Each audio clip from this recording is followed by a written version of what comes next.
Hello and welcome to this instructional activity video mini bite video brought to you by GaDOE or the Georgia Department of Education. My name is Tania N. Davis and I am so excited to share this idea that I have for a lesson or an activity with your students with you.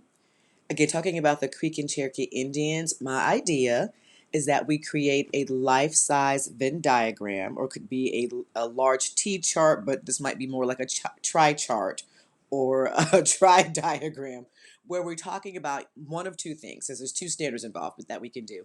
Talking about comparing long ago versus today, so how the Creek and Cherokee Indians lived long ago versus how they would live today. Long ago versus today in the sense of comparing the Creek and Cherokee Indian cultures and traditions and way of living to our traditional cultural ways of living today in Georgia, or talking about comparing myself, right, my life to that of the Creek and Cherokee Indians.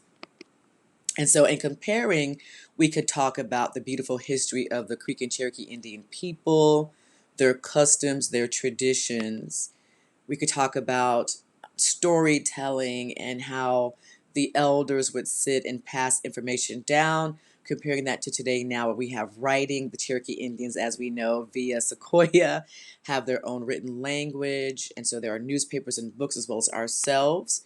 We could talk also about the traditional dress of long ago versus today, where now their traditional clothing is more predominantly for celebrations or if they are sharing their culture and history with others.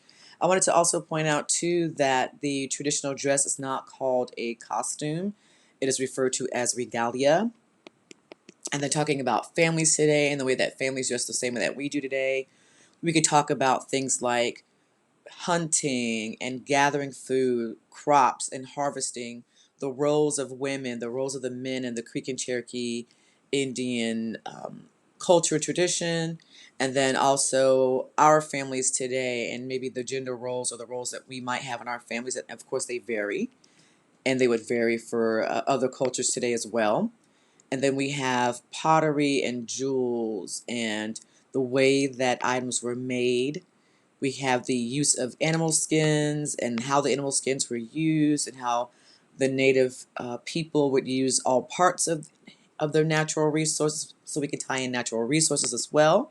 It's also important to note that the Creek and Cherokee Indians did not live in teepees and that the American Indians or Native Americans or indigenous people or natives are not a monolithic people. There are a variety of tribes that had different customs and cultures and ways of living.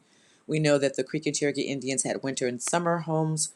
We could talk about the Etowah Indian mounds, here in Georgia as well.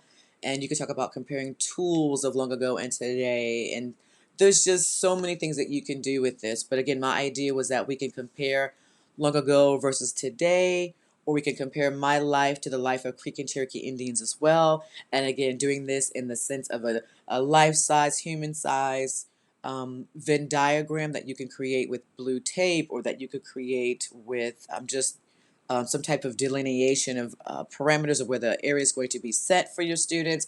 You could do this via a three-corner or a four-corner type activity. You could do it where the students have to pull out a card, or you pull a card and you state a category and they move to that area of the Venn diagram or that area of the classroom, and then they have to state their fact that goes along with it. I think this will be a lot of fun. It could be a little bit more independent. It's very kinesthetic. You can use this as a formative assessment. You can use it as a summative assessment depending on when you did this activity and the way you set it up. Thank you so much for joining me and allowing me to have these moments with you. On the screen, you can see where you can find myself and other virtual specialists. We have a Facebook page, Georgia K through 2 social studies page, as well as on GaDOE Community and on Inspire. Be well, and again, I hope your students enjoy this activity. Thank you for joining me.